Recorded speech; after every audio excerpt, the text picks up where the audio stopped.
Jake Miller wiped the sweat from his forehead as he floated through the wreckage. Another day, another salvage run through the asteroid belt. Most days he found nothing but twisted metal and broken dreams. But today was different. The pod was wedged between two pieces of a destroyed ship, its surface covered in strange symbols that glowed faintly in the darkness. Jake had been doing salvage work for 15 years, and he'd never seen anything like it. His hands trembled as he attached the magnetic clamps and pulled it into his cargo bay. When he opened it, his breath caught in his throat. A baby lay inside, barely breathing. But this wasn't a human child. Her skin shimmered with colors he couldn't even name, shifting from deep purple to soft blue with each weak breath. Her tiny chest rose and fell so slowly that Jake thought she might already be gone. Every instinct told him to call Earth Command immediately. First contact protocols were clear. Any alien life form had to be reported within the hour. Breaking that rule meant prison, maybe worse. But as Jake stared at this dying infant, all those rules seemed meaningless. This wasn't a threat or an invasion. This was just a baby, abandoned and alone in the cold void of space. He made his decision in seconds. Jake wrapped the child in his jacket, closed up his ship, and set course for home. During the 3-day journey back to Earth, he kept her alive with whatever he could find. She drank water mixed with nutrients from his emergency supplies. Slowly, her breathing got stronger. Her skin began to glow brighter.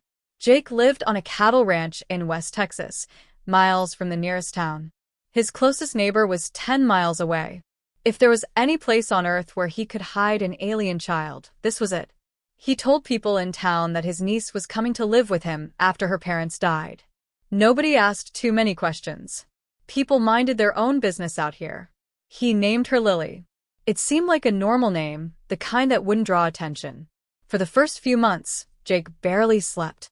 He worried constantly that someone would discover her. He worried that she might get sick from Earth's atmosphere or food. He worried that government satellites might detect something unusual about her. But Lily adapted. Her body seemed to change, becoming more comfortable with Earth's environment. By 6 months old, she looked almost human, except for her skin, which still shimmered when she got excited or scared. Jake taught her early on to control it, to keep it hidden under long sleeves and hats when anyone else was around. As Lily grew, Jake realized she was special in ways beyond her alien heritage. She learned to walk at 8 months. She spoke her first words at 10 months. By age 3, she was reading books meant for teenagers. By age 5, she could fix the ranch's old tractor better than Jake could. Her mind worked differently, faster, seeing patterns and solutions that took Jake hours to figure out. But Jake didn't just teach her mechanics and math. He taught her how to rope cattle and mend fences. He taught her how to cook breakfast and wash dishes. They rode horses together across the empty plains, watching sunsets that painted the sky in colors that reminded Jake of her skin. He read her stories at night, taught her about kindness and honesty, about standing up for people who couldn't defend themselves. Lily asked questions constantly. Why did humans fight wars? Why did some people have so much while others had nothing? Why did people fear things that were different? Jake answered as honestly as he could, never hiding the ugly parts of humanity, but always showing her the beautiful parts too. 20 years passed like a dream. Lily became a young woman, brilliant and kind, with a laugh that could light up the darkest day. She still helped Jake run the ranch, still sat on the porch with him watching storms roll across the plains. To anyone who met her, she was just Jake's daughter, a quiet girl who was unusually smart but otherwise normal. Jake had almost forgotten she was different. Almost forgotten that somewhere out in the stars, her real family might be looking for her. But late at night, he sometimes caught Lily staring up at the sky with an expression he couldn't read, and he knew that one day, she would have to go home. The morning started like any other. Lily was helping Jake fix the fence on the north pasture when his phone buzzed with an emergency alert. Then another. Then 10 more in rapid succession. Jake pulled out his phone and felt his blood run cold. Every news channel showed the same impossible sight. Massive ships hung in the sky above every major city on Earth. They weren't like anything humans had built. These vessels were easily 10 miles long, dark and menacing, blocking out the sun over New York, London, Tokyo, and dozens of other cities. The world had stopped moving. Everyone just stood and stared upward. Jake and Lily ran back to the house and turned on the television. A translator was speaking over footage of an alien being. The creature had 4 arms and eyes that glowed red in the darkness of its command ship. Its voice sounded like grinding metal. "Humans of Earth," the translation came through. "I am Commander Vectus of the Dominion. Your planet now belongs to us. You have 24 hours to surrender all military forces and governments. Resist, and we will turn your cities to ash. Obey, and you will be allowed to live as servants of the Dominion." Jake felt sick. He looked at Lily and saw something in her expression that terrified him. Recognition. Over the next few hours, they watched the news in silence. Earth's military tried to fight back. Fighter jets launched missiles at the alien ships. Every weapon bounced off harmlessly. The aliens didn't even bother to shoot back. They just sat there, proving how powerless humanity was. Within 12 hours, every government on Earth began surrender negotiations. There was no other choice. Lily sat on the couch, tears streaming down her face. Her skin was shimmering more than Jake had seen in years, colors dancing across her arms and face. She wasn't even trying to hide it anymore. "You know them," Jake said quietly. It wasn't a question. Lily nodded. "The Dominion destroyed my people's ships when I was a baby. That's why I was in that pod. My parents were trying to save me." Her voice cracked. "The Dominion has conquered hundreds of worlds. They're slavers, Dad. They'll work humanity to death in their mines and factories." Jake pulled her close. "There's nothing we can do. Earth doesn't have the technology to fight them." "But I do," Lily whispered. "My people do. If any of them survived." Jake's heart sank. He'd always known this moment might come, but he'd hoped for more time. 20 years suddenly felt like nothing at all. That evening, they sat on the porch together watching the sunset one last time. Lily held Jake's weathered hand in hers. Neither of them spoke for a long while. Words seemed too small for what they were both feeling. "I have to go," Lily finally said. "I have to find my people. I have to see if anyone from my race is still alive out there." "And if they're not?" Jake asked, his voice thick with emotion. "Then I'll find another way. I can't just stand by and watch the Dominion do to Earth what they did to my home." She turned to look at him, and Jake saw the little girl he'd found in that pod 20 years ago. "You taught me that standing by while others suffer makes you part of the problem. You taught me to fight for what's right, even when it's hard." Jake wiped his eyes. "I also taught you that it's okay to be scared." "I'm terrified," Lily admitted. "I don't even know how to fly a spaceship. I don't know where to go or how to find my people. I don't know if they'll even accept me. I've been human longer than I was ever one of them." "You'll always be my daughter," Jake said firmly. "No matter what happens up there. No matter how long you're gone. You come back to me, you hear?" Lily threw her arms around him and sobbed. They held each other as the sun disappeared below the horizon and the stars came out one by one. In the distance, the alien ships glowed like new constellations, a constant reminder of Earth's defeat. Around midnight, Lily stood up. Her skin was glowing now, brighter than Jake had ever seen it. She looked up at the stars with determination in her eyes. "I love you, Dad. Thank you for everything. For saving me. For raising me. For teaching me what it means to be good in a universe full of darkness." "I love you too, sweetheart," Jake managed to say. Lily walked out into the field behind the house. Jake followed her to the fence line and watched. She stood there for a moment, and then something impossible happened. Her body began to glow brighter and brighter until Jake had to shield his eyes. When he looked again, Lily was lifting off the ground, surrounded by light. She rose into the night sky like a shooting star in reverse, faster and faster until she was just a point of light among millions.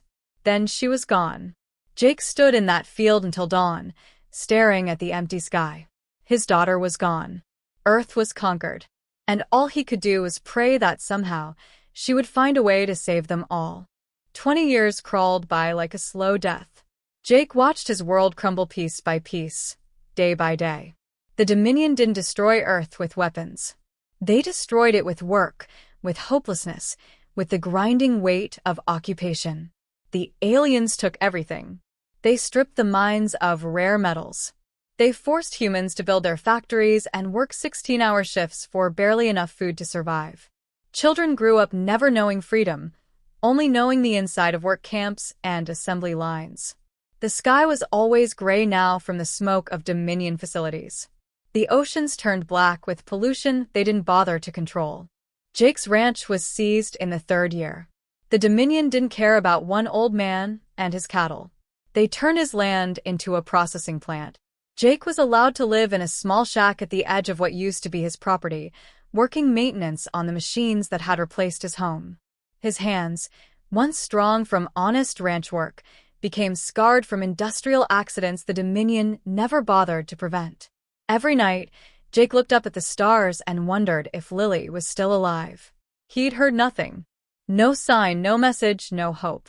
Most days he figured she was probably dead. The Dominion had wiped out her entire species, after all. What could one girl do against an empire that had conquered 1,000 worlds? But he never stopped looking up, never stopped hoping. The other humans had mostly given up. Jake saw it in their eyes at the work camps. That dead look, like they'd forgotten what it meant to be free. The Dominion had broken humanity's spirit. Rebellions had been crushed brutally in the early years. Now people just survived, one miserable day at a time. Jake turned 78 in a shack, alone, eating ration paste that tasted like cardboard. He was thin now, his body worn down by years of hard labor and poor food. His hair had gone completely white. He could barely walk without his knees screaming in pain. He figured he'd die soon. Maybe that was for the best. At least he wouldn't have to watch humanity suffer anymore. Then, on an ordinary Tuesday morning, everything changed. The alarm started blaring from the Dominion facility. Jake stumbled outside and saw the overseers running in panic, screaming into their communicators. He looked up at the sky, and his heart nearly stopped. Ships were appearing. Thousands of them. Tens of thousands. They materialized out of nowhere, surrounding Earth like a protective shield. These weren't Dominion vessels. These ships were beautiful, gleaming white and gold, decorated with symbols that made Jake's breath catch. He'd seen those symbols before, carved into a pod 20 years ago. Every screen on Earth suddenly flickered to life. The Dominion broadcasts were overridden. Television sets in homes, monitors in factories, even the massive displays in city centers all showed the same image. A woman stood before the camera, and Jake's legs nearly gave out beneath him. It was Lily, but not the Lily who had left him. This woman wore armor that seemed woven from starlight itself. Her skin glowed with power and authority. Her eyes held the weight of command, the confidence of someone who had faced impossible odds and won. She looked older, harder, but also somehow more complete, like she'd finally found the part of herself that had always been missing. But when she spoke, her voice was still his daughter's voice. "People of Earth," Lily said, and the words echoed across every speaker on the planet. "My name is Lily. 20 years ago, I left this world to find my people. I found them scattered, hiding, broken by the same enemy that enslaves you now. But we remembered who we were. We rebuilt. We grew stronger." Jake was crying now, tears streaming down his weathered face. "I am now Empress of the Karathi Empire," Lily continued, her voice growing stronger. "And I have returned to free my home.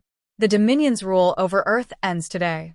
The Dominion overseers in Jake's facility were screaming into their radios, calling for backup, for orders, for anything.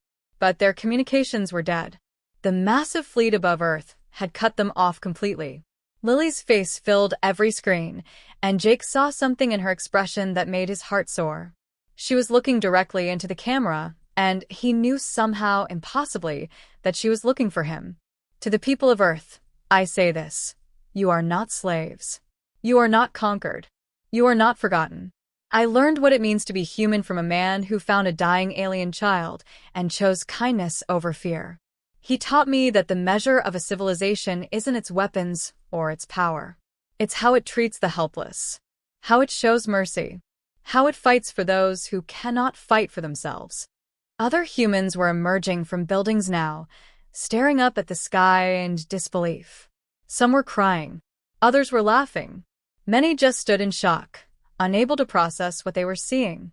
I am the daughter of two worlds, Lily said, and now Jake could hear the emotion in her voice too. One gave me life. The other gave me purpose. Today, both worlds are free. The Dominion fleet is retreating as we speak. They know they cannot win this fight. Jake fell to his knees in the dirt that used to be his ranch, sobbing like a child. His little girl had done it. She'd saved them all. My name is Empress Lily of the Karathi, she concluded, her image burning into the mind of every human on Earth. And I have come home. The Dominion didn't retreat for long.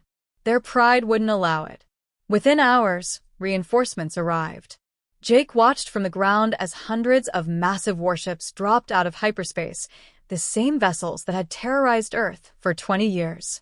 These were the ships that had crushed every human resistance, that had bombed cities into submission, that had made humanity kneel. Commander Vectis himself appeared on the screens, his four arms spread wide in a gesture of dominance. His red eyes glowed with rage as he addressed Lily's fleet. Unknown vessels, you have interfered with Dominion property.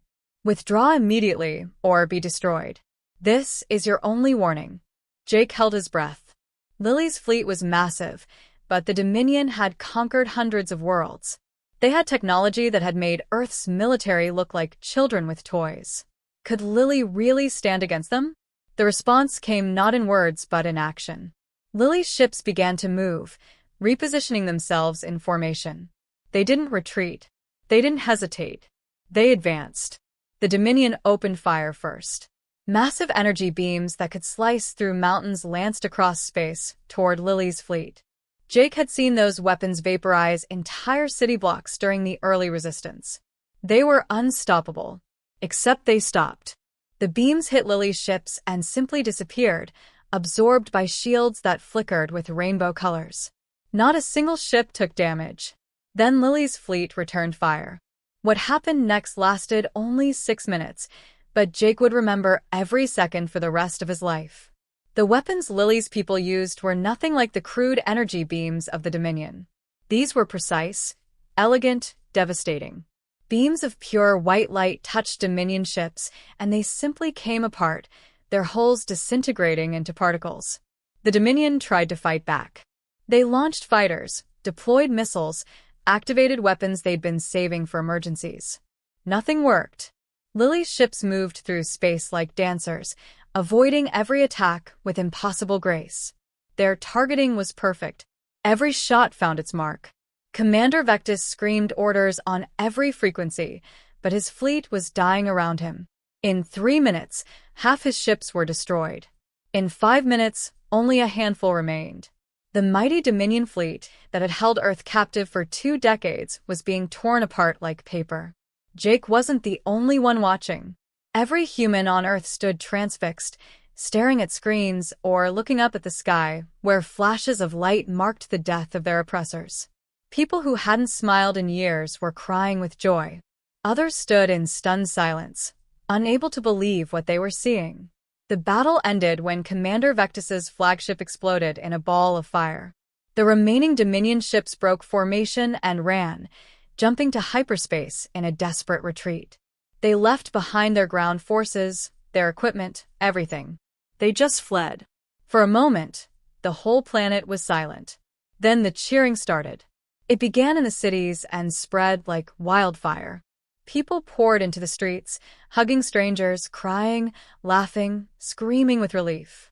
20 years of suffering, of hopelessness, of watching their world die, and suddenly it was over. Jake couldn't move. He just knelt in the dirt, watching the sky, waiting. Lily's ships began landing. Not just military vessels, but transport ships carrying supplies, medical equipment, food. They landed in every city, every town, every work camp. Karathi soldiers emerged, but they weren't invaders. They were liberators, helping humans out of factories, providing medical care, distributing real food for the first time in 20 years. But the most important ships carried something else: technology. Over the next few days, Lily's people shared everything: clean energy systems to replace the polluting Dominion factories, medical technology that could heal injuries humans had thought permanent, agricultural systems that could feed billions without destroying the land, construction equipment that could rebuild cities in months instead of decades. Jake watched on the news as Lily met with the scattered remains of Earth's governments. She didn't demand anything. She didn't want Earth to become part of her empire. She simply offered partnership, protection, and friendship. "My father taught me that real strength isn't about conquering others," Lily said during a broadcast to Earth. "It's about lifting others up. The Karathi Empire will not rule Earth. We will stand beside you as you rebuild. We will protect you from those who would harm you. And we will share what we have freely because that's what family does." The reporters asked her why. Why come back? Why risk everything for a planet that wasn't even her birth world? Lily's answer was simple. "A man found me dying in space. He could have turned me over to his government. He could have left me to die. Instead, he took me home. He raised me as his own daughter. He taught me everything that matters. How could I not come back? How could I let the species that saved me die in slavery?" She paused, and Jake saw her eyes getting wet with tears on the screen. "Humanity saved me first. I'm just returning the favor." The transformation of Earth began immediately. Dominion facilities were dismantled. The polluted skies began to clear as Karathi technology cleaned the atmosphere. Humans who had been slaves for 20 years were suddenly free, suddenly given the tools to rebuild their lives and their world. But more than the technology, more than the military protection, Lily gave Earth something it had lost: hope. She'd proven that good people could win, that kindness mattered, that one person, raised with love and compassion, could change the fate of worlds. Jake watched it all from his shack, pride swelling in his chest until he thought it might burst. His little girl had become an empress. She had built an empire not through conquest, but through redemption. She had saved 2 civilizations, her birth people and her adopted home. And she had done it all because an old rancher had once chosen to save a dying child instead of following the rules. 3 weeks after the liberation, Jake was sitting on the steps of his shack when he heard the sound. It was a soft hum, different from the harsh roar of Dominion ships. He looked up and saw a small shuttle descending from the sky, painted white and gold with those familiar symbols on its hull. His heart started pounding. The shuttle landed gently in what used to be his north pasture, now just empty dirt where the Dominion factory had been torn down. The door opened, and Lily stepped out. She wasn't wearing her imperial armor anymore. Just simple clothes, like the ones she used to wear when they worked the ranch together. Her skin still shimmered, but softer now, the way it used to when she was happy. She walked toward him slowly, and Jake could see she was nervous. He tried to stand, but his old legs wouldn't cooperate. He'd been through too much these past 20 years. His body was giving out. Lily ran the last few yards and caught him as he stumbled. "Hey, Dad," she said softly, and her voice cracked on the last word. Jake wrapped his arms around her and started crying. Not the sad tears he'd cried for 20 years, but tears of pure joy. His daughter was home. His little girl had come back to him. They held each other for a long time, neither one wanting to let go. Finally, Jake pulled back and looked at her face. She'd aged, but not much. Whatever biology her people had, they lived longer than humans. But her eyes looked older, carrying the weight of everything she'd been through. "You came back," Jake whispered. "I wasn't sure you would." "I promised, didn't I?" Lily said, wiping her eyes. "I always keep my promises to you." Jake laughed through his tears. "You saved the whole damn world, kiddo. The whole planet. I've been watching the news. You're a hero." "I'm a daughter," Lily corrected gently, "who learned from the best father in the universe." Over the next 3 days, they fell back into the old rhythms like no time had passed at all. The Karathi had already begun restoring Jake's ranch to what it used to be. The factory was gone, replaced with fresh grass and new fences. They'd even brought back cattle, healthy ones that looked like the herd Jake had lost decades ago. On the first morning, they sat on the porch drinking coffee and watching the sunrise, just like they used to. Lily told him everything about the past 20 years. How she'd found the last survivors of her people hiding in the outer rim of the galaxy. How they'd been broken, scattered, living in fear. They'd given up, Lily said quietly. They were just waiting to die out. The Dominion had taken everything from them, their home planets, their families, their hope. What did you do? Jake asked. Lily smiled. I told them about you. About a human who found an alien baby and chose to save her instead of turning her in. About a man who taught me that kindness and love were more powerful than any weapon. About how one person choosing to do the right thing could change everything. She paused, staring out at the pasture. At first they didn't believe me. They thought humans were primitive, violent. But I kept talking. I told them about the ranchers who helped each other during droughts. About the teachers who spent their own money on supplies for poor kids. About the volunteers who ran into burning buildings to save strangers. I told them about all the beautiful, messy, complicated goodness that makes humanity special. Jake felt his eyes getting wet again. And they listened? Eventually, Lily said. It took years. I had to prove myself, show them I could lead. I had to become strong enough that they would follow me. But I never forgot what you taught me. Every decision I made, every policy I enacted, I asked myself what you would do. On the second day, they went fishing at the old creek that ran through the property. The water was clean again, not the toxic sludge the Dominion had left behind. They sat on the bank with their poles, not talking much, just enjoying being together. I was scared every single day, Lily admitted suddenly. Scared I'd fail. Scared I'd become like the Dominion, using power to control instead of help. Scared I'd forget who I really was. But you didn't, Jake said firmly. Because of you, Lily replied. Whenever I felt myself slipping, I'd remember you reading me stories before bed. You fixing my scraped knees. You teaching me that being strong means being gentle. That real power is using your strength to protect those weaker than you, not to dominate them. That evening, they worked on the old tractor together. The Karathi had offered to replace it with advanced equipment, but Jake had refused. This tractor had history. It had been his father's and his grandfather's before that. So Lily got her hands dirty, crawling under the engine like she used to, passing tools to Jake like they'd done 1,000 times before. The Karathi are different now, Lily said as she tightened a bolt. They're not just warriors anymore. I made them promise to use their strength to protect, not conquer. To help rebuild worlds instead of destroying them. It wasn't easy. Some of them fought me, but most of them were just tired of war. They wanted something better to fight for. Jake handed her a wrench. You gave them that. You gave it to me first, Lily said. On the third night, they sat by a fire under the stars, cooking dinner the old-fashioned way.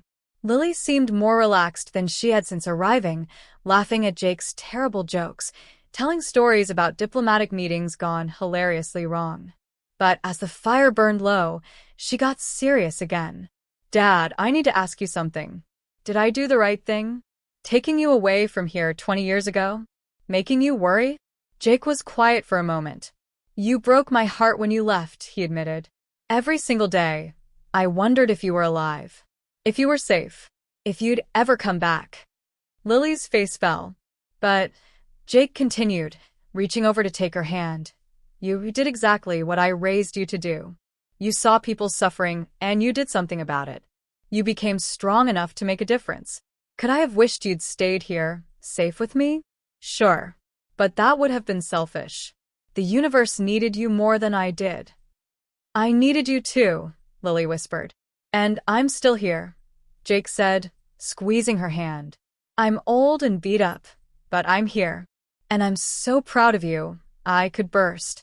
You saved Earth. You saved your people. You proved that love and kindness can win. They sat in comfortable silence, watching the stars. Somewhere up there, Lily had an empire to run, worlds to protect, responsibilities that would crush most people. But for these 3 days, she was just his daughter again. "I have to go back tomorrow," Lily finally said. "My people need me." "I know," Jake replied. "But you'll visit?" "Every chance I get," Lily promised. "And Dad? Earth is part of the Karathi Empire now. Not as a conquered world, but as the most important world. The world that taught an alien girl what it means to be good. That makes it sacred to my people." Jake smiled as the fire crackled between them. His little girl had saved the world. And she'd done it not with weapons or threats, but with the simple lessons he'd taught her on this ranch. Kindness, mercy, love. Sometimes, Jake thought, the most powerful force in the universe isn't technology or armies. It's one person choosing to do the right thing, even when it's hard, even when it costs everything. His daughter had learned that lesson well,